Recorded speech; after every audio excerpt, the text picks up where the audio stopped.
Hey, Hi, hi, Chris. hi, Ca- Rick. Calling Chris Anderson in Windsor. Still in Windsor, yeah, Still in and Windsor. you're in Chicago. Still in the bookshelf. Yeah. Okay. Yeah, The wait thanks. continues. Thanks for that. Thanks for that. I just thought I'd mention that. Yeah. Thanks. I'm in Chicago, where it's about 28 degrees outside, although 90 degrees in the hallway. Just Mhm. advertising that fact because of various building problems. Yeah, So much fun. yeah. Welcome Welcome. everybody to History Happy Hour. Thanks to Stephen Ambrose Historical Tours for their assistance in bringing you this show. You can check out their military history tours at stephenambrosetours.com. Today we're going to be talking about the Tuskegee Airmen, specifically those who were MIA. And whether you're watching live, watching on replay, or listening in your car to the HHH Podcast. podcast. Yeah. Podcast. I did. Welcome. Hey, so Chris, it is Super Bowl Sunday. Is it? It is. I know you're Okay. You say have so. absolutely don't care anything at all about that. Mhm. But think of it this way: that Mhm. this is the last Sunday for 6 months that we have to compete with football. I know, right? Because now really the beautiful game is going to be the focus of everybody's attention. Yes, yes, and baseball isn't always played on Sunday afternoons. So, By the way, and go no, ahead. go ahead. Oh No, no. no. I know what you. I know you wanted. You have Well, I something you just want to wanted to say. give. Go ahead. For anybody here, of our viewers who are living here in the UK, you'll appreciate this, but I had a bit of a shocked visit to the emergency room this weekend, and I want to thank all the members of the National Health Service staff who took really good care of me and made sure that I was here on Sunday night to be able to do the show. They were fantastic, and the NHS is a wonderful organization full of really incredible people. So thank you. So that's what I wanted to say. Okay, and you're in the right country for your healthcare. I am. Okay, and our last announcement here, I should just say thank you to all of our Patreon supporters. Oh, absolutely. And we're going to do a chat with Patreon supporters, our Top Shelf supporters, on Tuesday, I think. So I'll be sending out a link to that to our Special invite. Patreon Top Shelf supporters, and you can, of course, become one at patreon.com/History Happy Hour.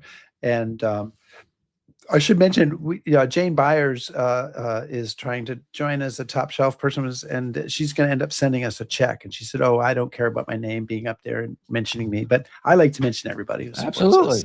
So we appreciate that. Guys, anybody out there, Chris, who we got? Yes. Well, Susan Yu has joined us. Ken from Kansas. Nancy's back from Houston. Gwendolyn Grimes Simmons from Frederick, Maryland. I miss Frederick. Frederick is great. Frank from Mass. David Otley's joining us from Normandy. Yeah, Jack Sadler. Oh, David. Fantastic. Shall we get going? I think we should. Right. All right. Give me a cue.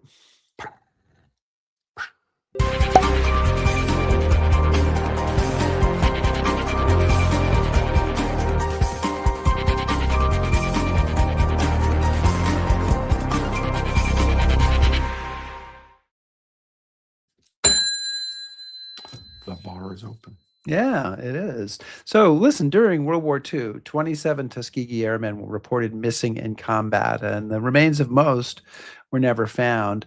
NPR investigative reporter Cheryl Thompson, who's the daughter of a Tuskegee Airman, has written a book exploring their lives, their families, and the search for their remains. And her book is called Forgotten Souls, The Search for the Lost Tuskegee Airmen. It just came out, I think, on January 27th. Cheryl, as I mentioned, is an investigative reporter for NPR. She's worked for the Washington Post for 20 years. She has more than 40 journalism awards, including she is a winner of a Pulitzer Prize. So Cheryl, we welcome you and those of your awards that we can see on the wall to History Happy Hour. Thank you so much for joining us. Oh, thank you for having me. I got to clarify one thing. I was part of teams that won Pulitzers. I always make that distinction. Okay, I still think you won a Pulitzer Prize, so I am sticking with my story and what I said. But your integrity is noted and appreciated. So Cheryl, you come to this story with a family connection because your dad was a Tuskegee Airman. So tell us a little bit about him and how old were you when you learned about his service, what did it mean to you growing up? So I always say that my dad talked a lot about the military when I have two older brothers, when we were growing up. However, I didn't pay close attention. And now, of course, I regret that because I know he used to tell stories. And I remember there were times when some of his fellow military guys would come by the house, and visit. Or I remember one time my dad was in Los Angeles visiting my brother, and one of the guys came by to see him. I sort of knew about his military experience growing up. But again, my dad was from that era where he was very quiet. You wouldn't know he was in the room. Those men back then were very humble, and they didn't talk a lot about themselves and what they did then. But I know he was proud of his military service. That I am certain of. So I think, Cheryl, like, I mean, it's hard to imagine now. I mean, since the Tuskegee Airmen are very well known, but we should probably kind of do a little sort of background. So you mentioned Public Law 18 in April 1939. President Roosevelt signs that. What is Public Law 18, and what does that kind of set in motion? Well, it's set in motion. Hang on a second. I'm sorry, I'm losing you here. Oh, sorry. Yeah. That better? Yeah. So let me back up. The Tuskegee Airmen did not get that moniker initially, right? That was given to them later. These were men. It was really Eleanor Roosevelt who was very instrumental in helping these men to become pilots.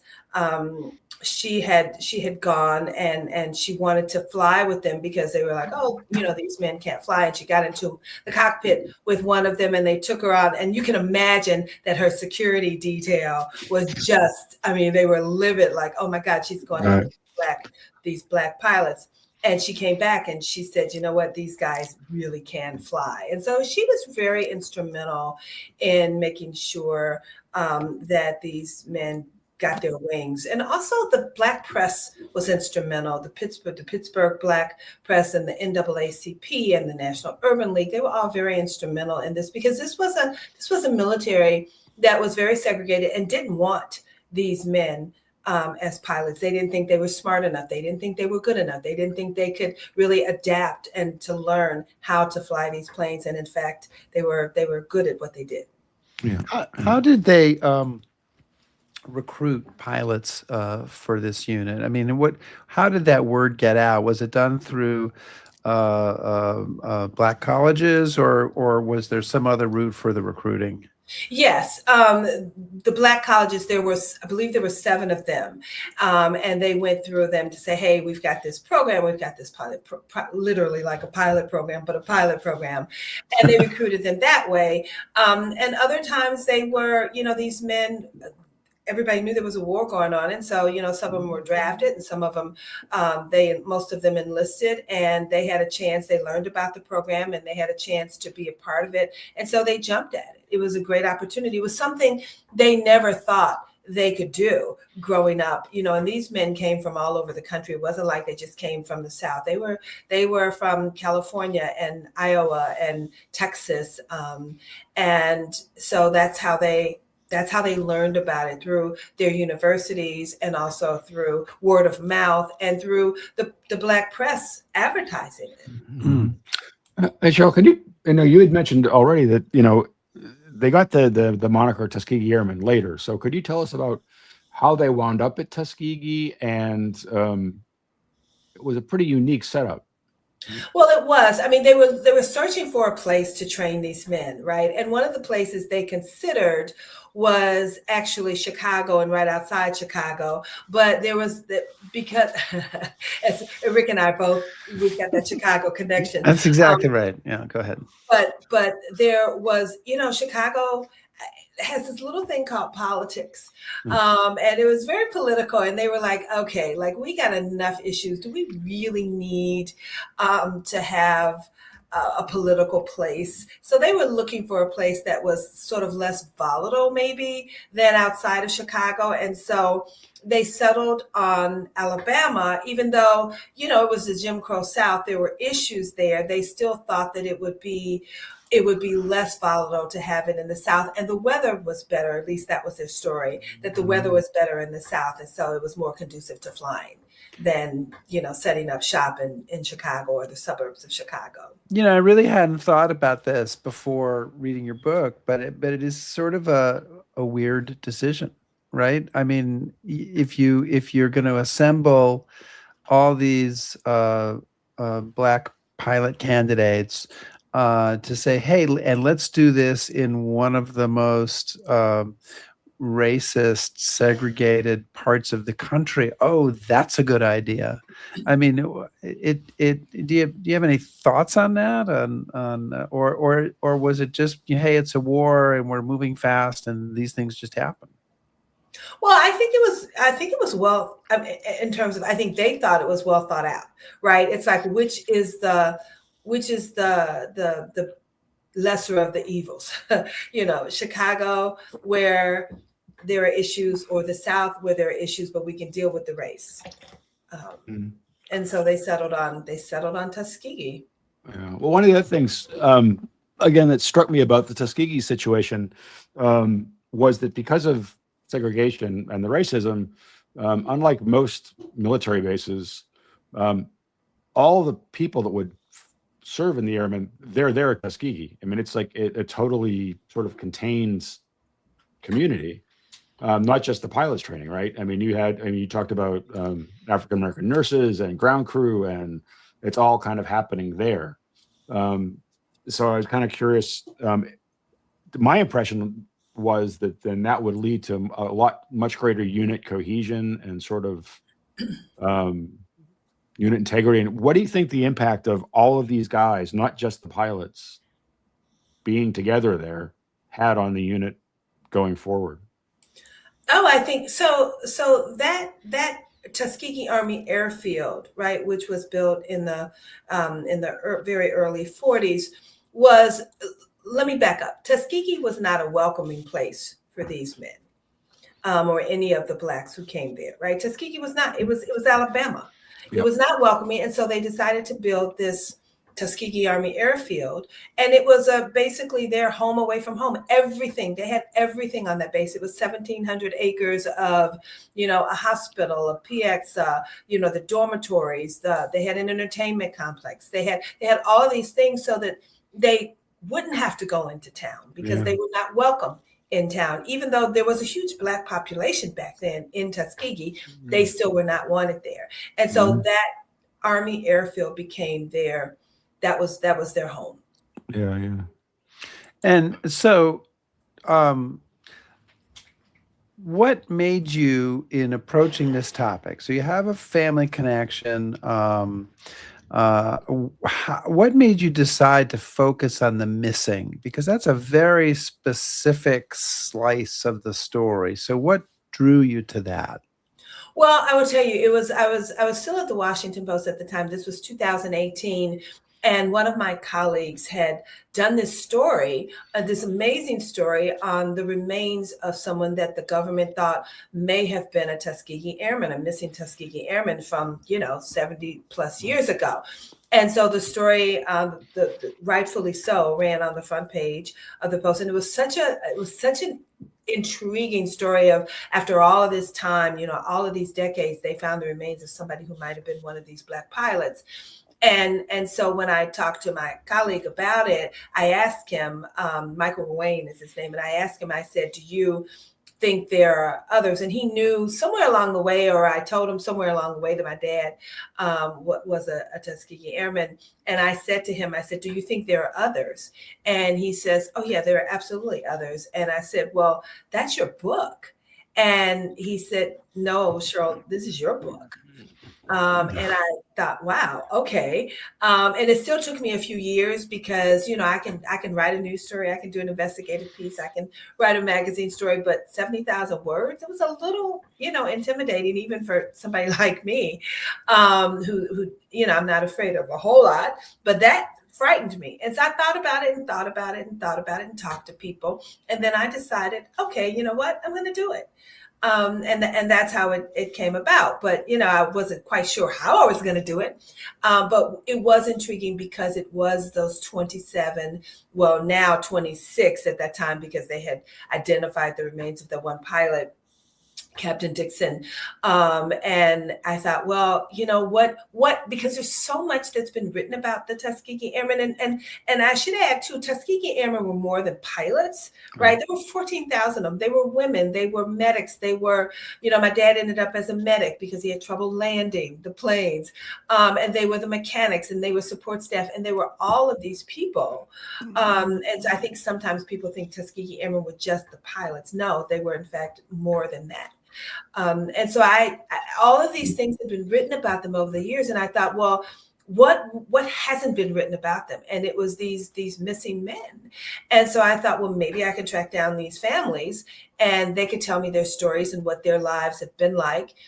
Because during my research, I found that some of them had wives, and then some of them had children, and a lot of them had siblings. And so, it was a matter of really like tracking down these people and hoping to get them to tell me their stories. Yeah. So Cheryl, we had a question, and this is kind of circling back a little bit to the start of the unit. Good though. But this is from Wally Morrison. I'll put this up here. And Wally wanted to know, I assume white officers and staff trained these men. What was their relationship with the pilots? Was it tolerance, or did it morph into respect and friendship? And then I would add to that, if you could also talk to us a little bit about General Noel Parrish, because he sort of plays an interesting role in this. So okay. And take it away. As I tell my students, ask one question at a time, or else I'm going to answer the easiest one first. But I'm going to take Wallace's question. Okay. Can you put it back up there for me? So I think it was a little bit of all of those things. I think, yes, they were trained by white because there were no black pilots. So they had to be trained by white pilots. And the relationship, I think, was a little bit of everything. I think it was tolerance, but I also think it morphed into respect. I'm not quite sure about the friendship, but certainly respect, because I know this much based on the documents and my research is that General, and he was a Brigadier General, Noel Parrish, was the first guy who oversaw all of them, right? And so, and those pilots really had respect for him, and I think it was mutual. I think he did the best he could with trying to make sure that they learned everything they could and were taught like the white pilots were. I really do think he tried to look out for them. And of course, then General Benjamin O. Davis Jr. Took over, and they they had mad respect for him. They were intimidated by it. But they respected him. So I think I really do think it was a little of everything. It was, they had to tolerate him. They didn't have a choice, right? Yeah. These black men were in it for the long haul. Yep. And so there had to be a level of tolerance, but also there was, they genuinely liked Parrish, and I think he genuinely liked some of them. And so after the unit goes overseas, then does he continue in Tuskegee training replacements, or is he only? Yeah, no, you're testing my memory here. Oh, I'm sorry. I don't know. No, that's okay. I think General Davis took over, and of course went over, and they formed the 332nd Fighter Group, and in that there were 4 fighter squadrons, the 99th, which Davis oversaw first, and then the 100th, the 301st, and the 302nd. And that was his role over there. But yeah, because the whites had to teach these guys because they didn't have anybody. Yeah. And so some of them did it, some of them did it, I think, out of a social consciousness thing too. And some of them thought, well, if I'm training these men at Tuskegee, I don't have to go and fight overseas. I could stay here to my family. And so I think it was a little bit of a lot of things. Yeah. So I'm curious, I was just looking up something here. How you went about finding these families. I mean, you ended up talking to, as you mentioned, children, siblings, cousins, etc. Were you surprised that you were able to track down so many? And please feel free to give a shout out to your researcher, Alice, who I know assisted you on this. Oh my God, Alice Kreitz is like the best researcher in journalism. We go back to our days at the Washington Post, and my line with Alice is, if Alice can't find you, you don't exist. Okay, because she could just unearth everybody. And so I called on her when I needed her, if I was stuck trying to find somebody and I could maybe find a second cousin, she could find a first. And so it was, I say that journalism is a lot about luck. I really believe that. And in this book, I got lucky with a lot of things. I mean, I would, when I started researching and I went to St. Louis to the personnel files, which are kept at, the National Archives in St. Louis. I went through each individual file. Some of them were burned because there was a fire in 1973 that destroyed millions of records. But, I just went through it page by page. And I remember in one instance, there was a woman, there was nothing, no relative or anything. There was one person listed in this guy's file, and it was an insurance. It was a bond, like a war bond application. And the name was Sarah White, and the guy's name was Farrier White. But I was like, okay, was that his wife? And then I did a little more reading, and I saw that she had checked Miss, MISS, and I thought, oh, that must be a sister, right? And so then I took that and I sort of ran with it. I knew where he was from, and that's how. And I tracked her down because I looked up some newspaper clippings, and a few years ago there was a street that was named after him, and lo and behold, there was a Sarah White Price who was at the street naming. And then I called the organization that had organized the street naming, and I asked them if they could put me in touch with her. They put me in touch with her daughter, and then her daughter put me in touch with her. And yes, she ended up being the sister. She ended up being the sister of this airman, and sadly, and we had lovely conversations. And I got a note from her daughter last week or week before, I believe it was week before last, that she had died. She was 7, and I had just sent her a copy of the book, and I said to her daughter, I said, I'm sorry that she didn't get to read her words in this book. And she said, but the book came, and I told her that the book was here, and she opened her eyes before wow. So she knew that the book, good. That her brother was in that book. Well, and it's Chris's turn, but no, go ahead. I don't have a question. I just have a comment. But Chris and I both have relations with a number of World War II veterans, and of course, most of them are gone at this point. I have wrote a book and made a movie about a unit, the 23rd Headquarters Special Troops, and there's 3 of those soldiers still alive, and they're all over 100. But that's always like you're on tenterhooks every day, like thinking that you're gonna get news that somebody's passed away or somebody's gone. And it's just, if once you start dealing with World War II, right, that's just the baggage that you take on.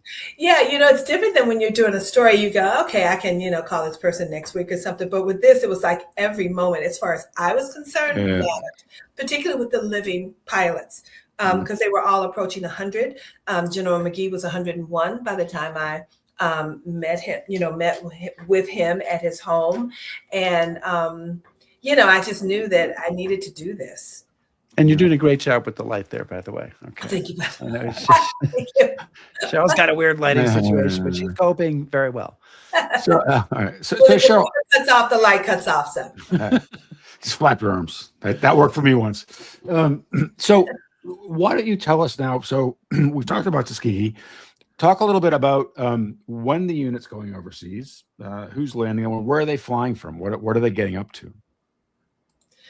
You mean where were they coming and going? Yeah, so when do they deploy to Europe, and what are they doing once they get there? Where are they flying from? And so I want to set the scene for some of these. Yeah. Set the scene for some of these missions where your men get lost flying from. So they were sent to, well, initially North Africa, the 99th, but then they ended up in Ramatelli in Italy. There was an airfield, Ramatelli airfield in Italy, and they were flying various places. I mean, they were, going to Germany and other places in Italy, Montecovino and other places in Italy, and they were escorting. A lot of times, they were escorting bombers, the white bomber pilots, and sometimes they were just going on, various missions, strafing missions, and training missions, and those kinds of things. Okay. So they were all around, Austria and all around that area. Right. So can you remember, what was the first one that you started to dig into? Who was the first missing, but did you go in chronological order, or just in whatever order the files showed up on your research card, or where'd you start? I'm not sure I had a order. I just probably went down, the list of 27. And the first thing I did, though, I tried to find if there were any witnesses to the disappearance of these men. And that's what I really tried to figure out. It's like, okay, because they would be as old as the pilots. And so I thought, okay, were these, and I found two actually. And one was Lieutenant Colonel Harry Stewart. I want to say that. The other was Harold Brown. It wasn't Harry Stewart. It was Harold Brown. And he witnessed one of the guys go down. And then there was Lieutenant Colonel George Hardy, whose good friend, Samuel Lieutenant, went down. And so I talked to them about it, but it's funny because I remember it was Harold Brown who remembered in detail, what happened. He remembered when they were, taking off and they were trying to go through the clouds. And when he got up over the clouds, he didn't see the pilot. And so details like that. But then I had to figure out, did these people have relatives? Did they have siblings? Did they have wives? And those records at the National Archives in St. Louis really helped because, one of the records I found, it listed a daughter had actually written the government asking for any medals or any documents that belonged to her dad. And so I didn't even know this particular airman had children. So that was a nice find. And so I tracked her down because luckily in that file, she had her name, address, and phone number in there. So that was one of that's the luck that I talk about. And so I, whenever I called the people, but the first person I called was ironically a woman in Florida, and her brother, Lieutenant James Polkinghorne. I always start with odd names because they're usually easier to find people and relatives with the unusual names. And so I reached out to her, and she was lovely, but she didn't really she wasn't a chatterbox. I told her who I was. I told her that my dad, was an airman, and she was very, like I said, she was very lovely, but not a whole lot of information. And that's the thing. It's like when you go and you talk to people and you interview them, they're not going to spill their guts to you in the first conversation, right? They have to sort of feel you out and get to know you. And so anyway, so she didn't remember a lot of things. She didn't say, I don't think I have many details, blah, blah, blah, blah, blah. So, we talked many times. And finally I said to her, probably a couple years later, I said, would it be okay if I came to visit you, in Florida? And she's like, well, yeah, I guess it's okay. Sure. So I said, okay, great. I said, could you do me a favor? Could you check to see if you have anything, any letters, any photos, anything, newspaper clippings, whatever? So she says, yeah. She says, I'm not sure that I have anything, but I'll check. So I get to Florida. She's still living in the homestead where she grew up, and she's 92 at this point. And memory is sharp. These people had amazing memories. So I get there, and she takes me into the sort of the parlor, and there's this coffee table, and there's documents and photos and everything. And I'm like, wait a minute, didn't we have this conversation? She didn't think she had anything. And that's what I always tell my students too. There's always a place to go, right? You just can't do phone interviews and think you're going to get everything. And so, I mean, it was a gold mine. There were these letters, these two letters that she had from her brother that he had written home to the mom. And in these letters, he talked about these two guys. and they were mentioned in both letters. And so I finally said to her, I said, Mrs. Wilson, I said, who were these guys that your brother talks about? And she says, oh, they were like his playmates growing up. They were like his best friends. And so she said, both of them became doctors, because one of them in the letter was sort of he wanted to be in the military, and for whatever reason he didn't go, and he ended up going to medical school. And so they lived around the corner. Their father was the Episcopal priest. He was the pastor of the church around the corner. And so I said, what was their last name? And because he didn't say the last name, and she said, oh, Shirley. And she says, oh, yeah. She said, and there was a third brother. And I said, what was his name? She said, he was a pianist. She said, his name was Don. I said, a pianist named Don Shirley. I said, Don Shirley, as in Green Book, the movie about the pianist who was driven by a racist guy through the South. And I just like rattled it off. And she looked at me, she says, uh-huh. And I'm like, and I'm sounding like this Green Book groupie, because it's one of my favorite movies. I've seen it like a half dozen times. Wow. And she was so unimpressed. But it's like, those are the things that you can't get in a phone conversation. Yeah. I never would have known that, so it was those kinds of details that I think really helped me with this book and helped bring the various stories alive. Oh, yeah, I want to talk about some of the stories in a minute, but one of the things I was curious about, I know you track down the families, but you also, talked to a few of the surviving members of the unit. When you told them that you were trying to find their lost buddies, how did they react to that? Well, the first person I did sit down with was General Charles McGee, who was probably one of the most well-known of the Tuskegee Airmen, and he lived in suburban Washington. And again, he was 101 at the time, and it took me a minute to get through to his daughter to get to him, but she was very gracious, and she arranged a time for me to come by the house and spend the afternoon with him. And I did, and my dad has an album. He has a photo. I actually have it here. He has a photo album. He had a photo album. And so I took the album with me because it turns out that General McGee and my dad were in the same fighter squadron, in the same class, and the class of 43F. And so I took the book, and there were pictures of my dad, and he would go through, General McGee would slowly go through the book. And he noticed my dad, and I said, do you remember him? And he said, now granted, it's almost 80 years, and he says, he looks familiar. He says, but I can't recall a name. And then there were others in the book, some he recognized. There was one in particular he recognized. It was Vance Marchbanks, who was this prominent, doctor who did some things with the space program, and he remembered him.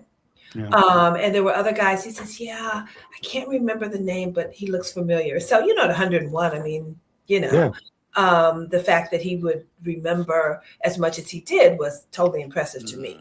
And so, so he didn't know what happened to some of these guys. He didn't, because he made a career out of the military. And then when I went to, I sat down via Zoom with Lieutenant Colonel Harry Stewart, who lived in suburban Detroit, and he just died last year at 100. He had the list of everybody, like all the airmen, and he knew who these guys were, and he could rattle off details about some of these men.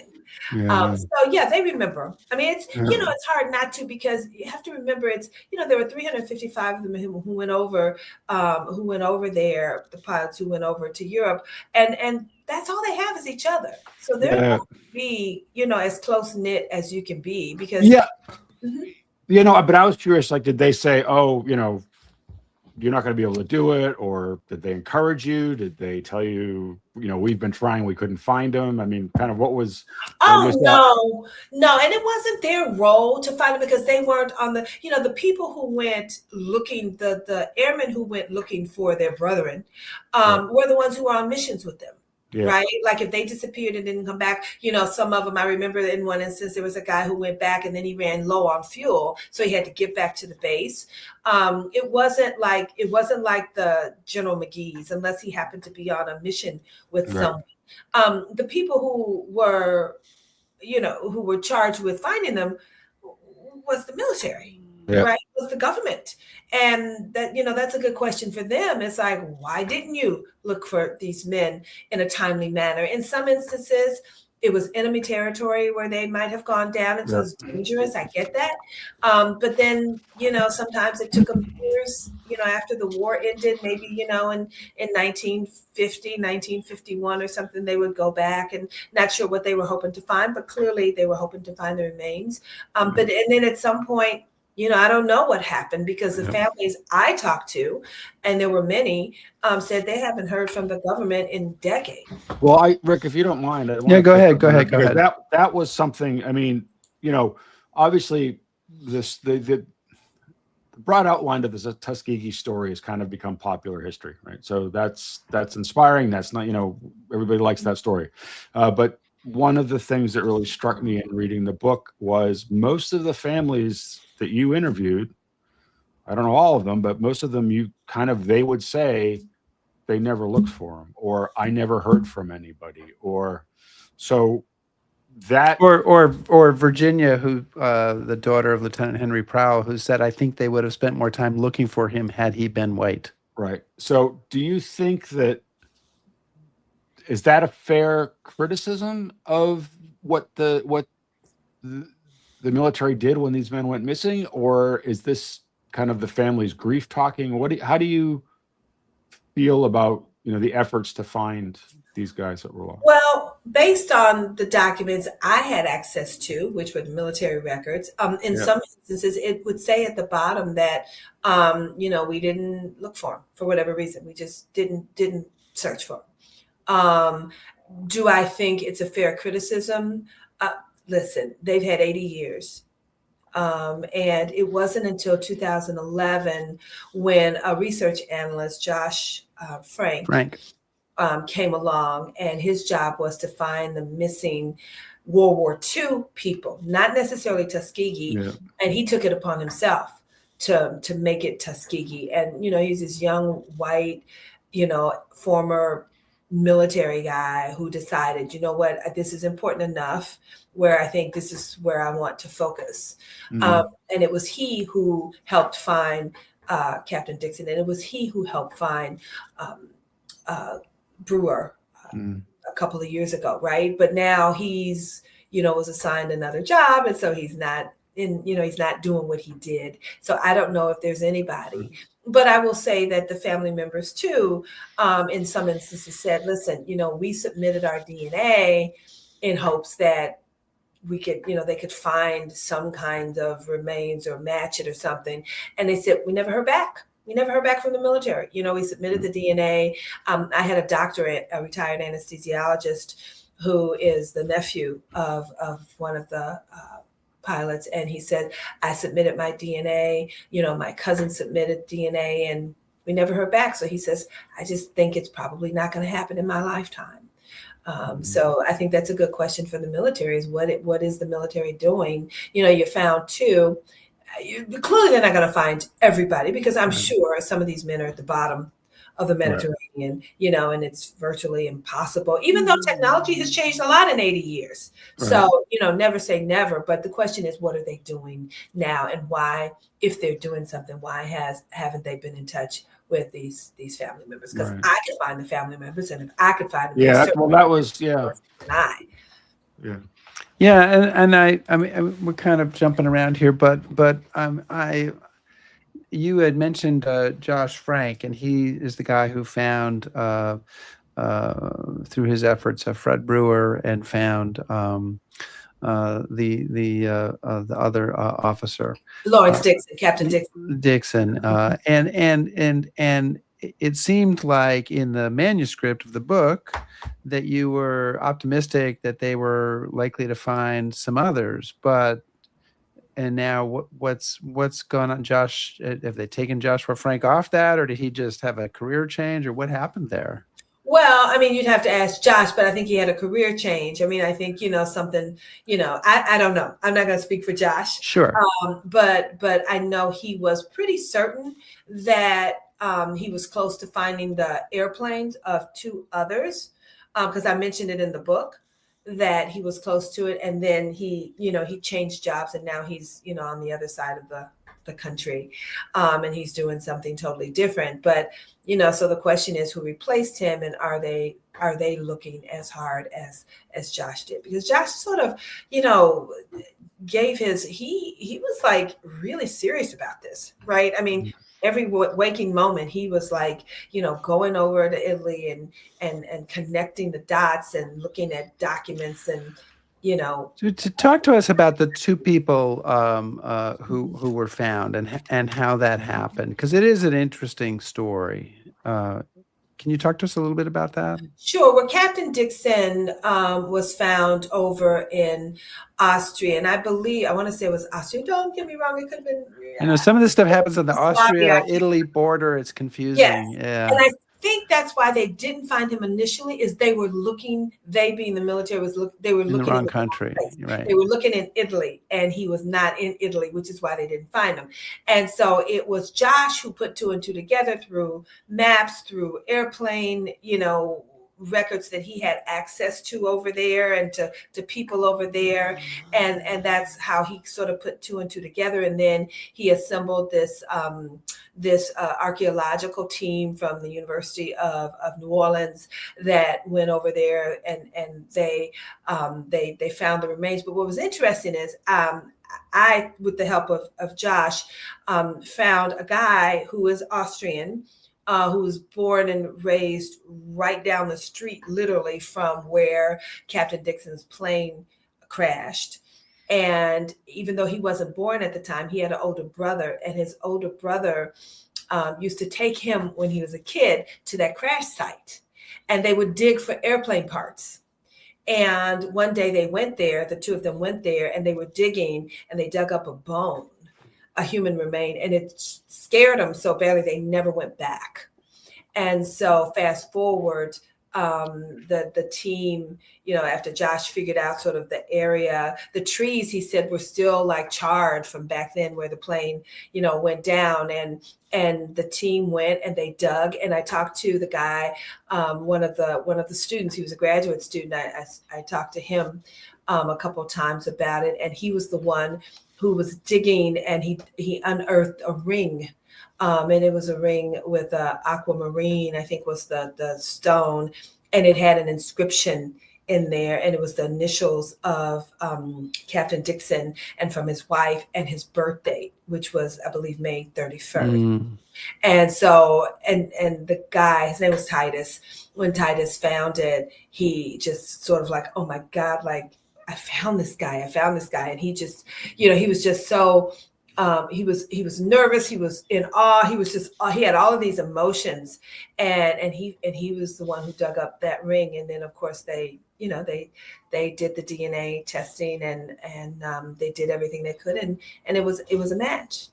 And he had one daughter. Captain Dixon had one daughter, who had looked for years and years and years and years. And she said she was told by the government that there weren't any records on him. And, she said they were burned in the fire, and which, it was not completely true. But that's how they found him. And she, she could actually get a little closure from that. So Cheryl, I don't want to,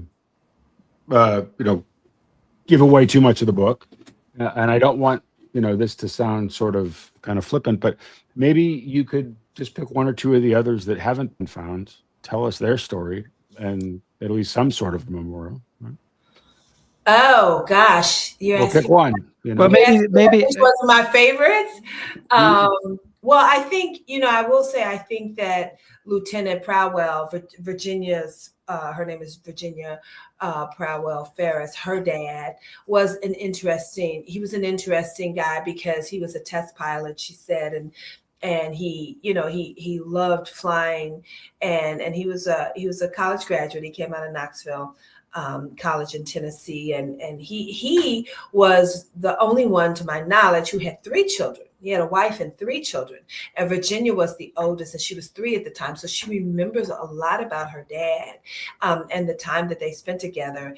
And she said that he used to write home a lot about flying the planes, and he loved flying those planes. But there was one plane that really frightened him, and it was the P-39. And he told his wife and his family, "Don't worry about me unless I'm flying the P-39." And you know where this story is going, but you got to read the book to figure out how it really. Sure. But that's one, because he just had this interesting story. He had these, he had these 3 children, and it was actually his 3rd child was born, and he never got to see his 3rd child. He didn't even know that it was, that it was a boy.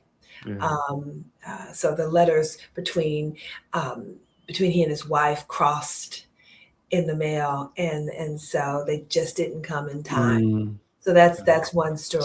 So somebody else I wanted to ask you about was the sister of veteran Doris Maples, who's the brother of Captain Andrew Maples. Can you tell us a little bit about meeting her and about that whole story? Sure. And I keep in touch with all of these people. These people are lovely. I will say this. I think they were just waiting for someone to come along and ask. It was sort of like there wasn't anyone.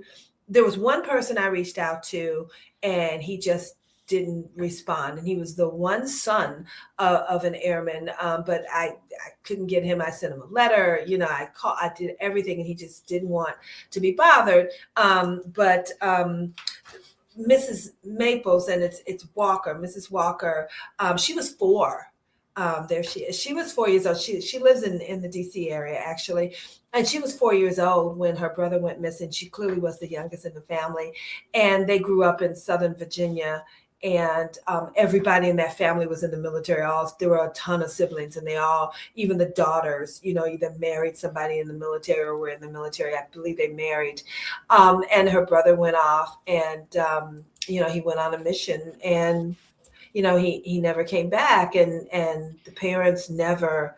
I don't know how you get over it anyway, but the parents never got over it. And of course they died, and there's one other sibling left besides Mrs. Walker. There's a sister, another sister, and she never got closure. She hasn't heard. She told me she hasn't heard from the government in decades, and she's in her 80s, very much. Sharp, and would love to hear from the government, love to hear something about whatever happened to her brother, but so far nothing. It's your question there. Oh, I thought that one was my question. Okay. No. That's actually I have one. No, I've got one, but you go ahead. Make up your mind.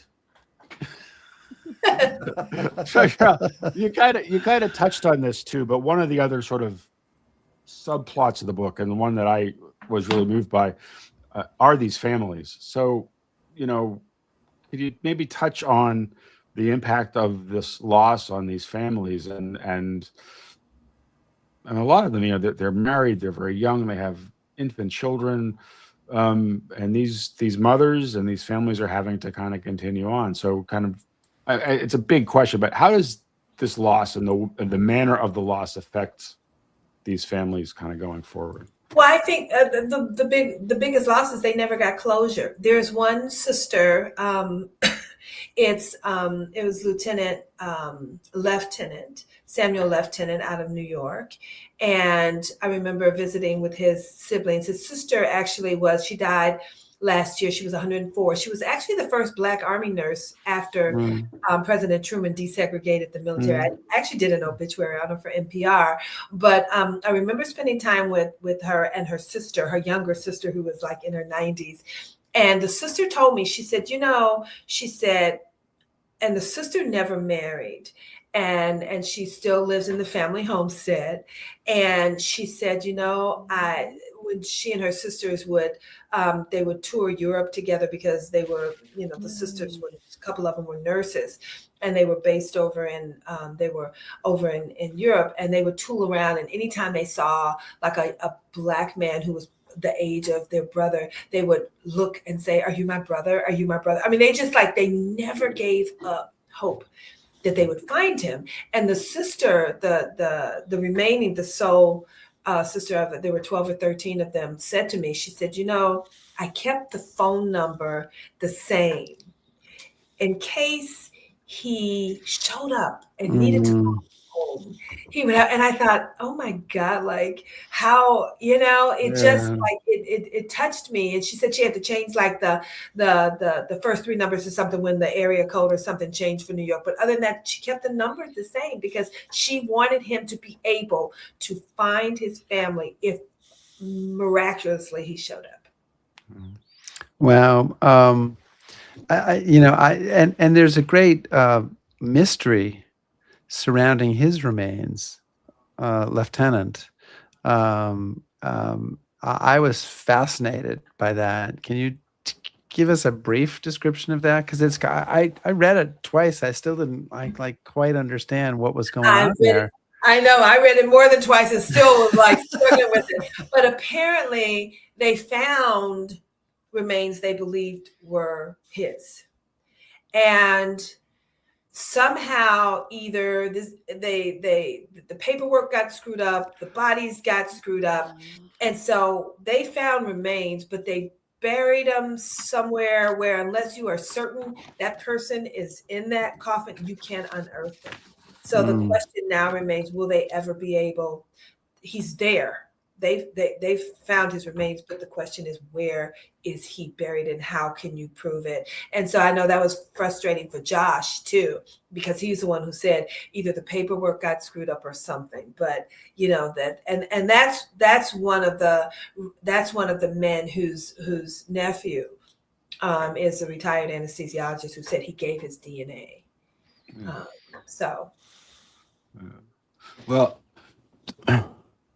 trying to. No, go ahead. no, I was just going to say, I wondered, you focus on the missing men, and one of the great things that you did, if you buy this book, you'll see that Cheryl has told the story of each one of these men and of their families, if she could find family members left, and of their time up to their mission, and of what the military said happened to them, and that is sort of very moving as you go individual by individual. I'm wondering if, in focusing on these 27 missing men and their families, what have you learned about the Tuskegee Airmen or about World War II that you might not have known otherwise? one of the things I learned and I had to keep telling myself as I was researching and reporting and writing this is how young these men were. They were 20 something and they seemed so much older in their stories that the families told, in their letters that they wrote home, in the documentation I found. They just seemed sort of like these old souls. So that's one thing I learned, that these men were out of high school, straight out of high school or straight out of college, and their lives were just starting. And all of them disappeared before the age of 30. The oldest one was 28 and the youngest one was 20 who went missing. And they had their whole lives ahead of them. So that's one thing. The other thing I realized is that they were to listen to their families, they were very close to their families.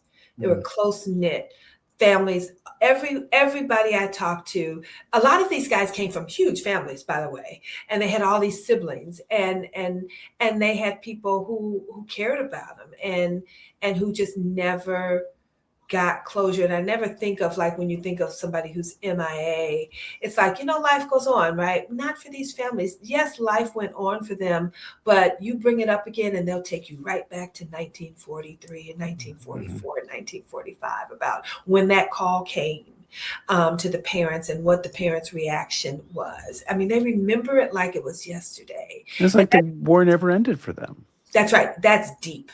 That's a deep-seated grief that they will never get over. I know that Mrs. Ferris, Virginia Prower Ferris, told me that she's still waiting. She says, I still have hope that somebody's going to knock on my door and say, "We found your dad."